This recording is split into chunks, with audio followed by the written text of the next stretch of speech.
चलिए आज बात करते हैं दिल्ली सल्तनत की एक ऐसी सुल्तान की जिसने खिलजी वंश की नींव रखी, जलालुद्दीन खिलजी। जरा सोचिए, 70 साल की उम्र में कोई सुल्तान बन रहा है, और वो भी उस जमाने में जब ताकत अक्सर नौजवान और बेरहम शासकों के हाथ में होती थी।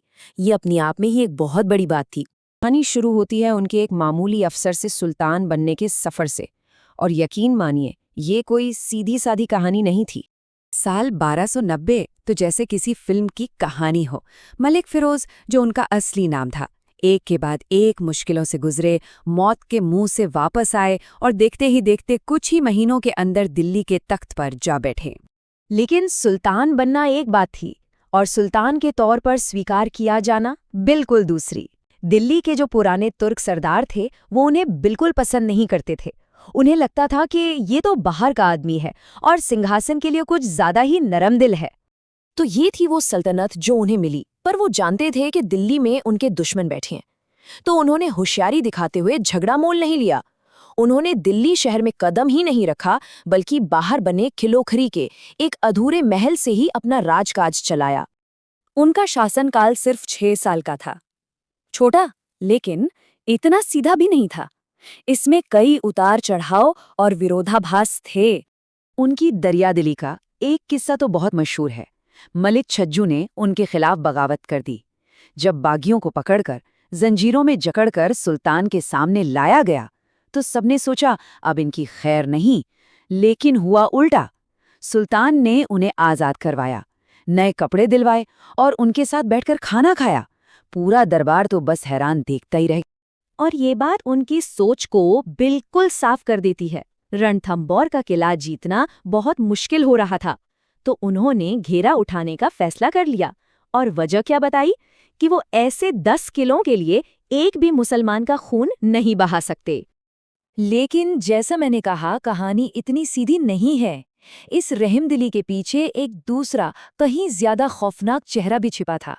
सिदी मौला नाम के एक दरवेश पर साजिश का इल्जाम लगा, और सजा सुल्तान के हुक्म पर उसे एक हाथी के पैरों तले कुचलवा दिया गया। सोचिए, एक तरफ बागियों को दावत और दूसरी तरफ इतनी भयानक मौत। ये दिखाता है कि जलालुद्दीन को समझना कितना मुश्किल था। ऐसा नहीं था कि वो सिर्फ रहमदिल ही थे, जंग भी लड़ी उन्होंने, मंगोलों को हराया, लेकिन फिर उन्हीं में से कुछ को भारत में बसने भी दिया। रणथंभौर के रास्ते में झाइन का किला जीता, मूर्तियां भी तुड़वाईं, पर फिर मेन किले को जीतने का इरादा छोड़ दिया, अपने सिपाहियों की जान बचाने के लिए। मतलब उनके हर फैसले में एक अजीब सा विरोधाभास था। और यहीं से कहानी का सबसे अहम किरदार सामने आता है, जो आगे चलकर सबसे बड़ा विलन भी साबित हुआ। उनका अपना भतीजा अलाउद्दीन खिलजी। सुल्तान ने अलाउद्दीन को सिर्फ पाला ही नहीं था, वो उनका दामाद भी था। उसे बेटे से भी बढ़कर मानते थे, और शायद यही प्यार आगे चलकर सबसे बड़े धोखे की वजह बना। अलाउद्दीन बहुत शातिर था। उसने धीरे धीरे अपना जाल बुना।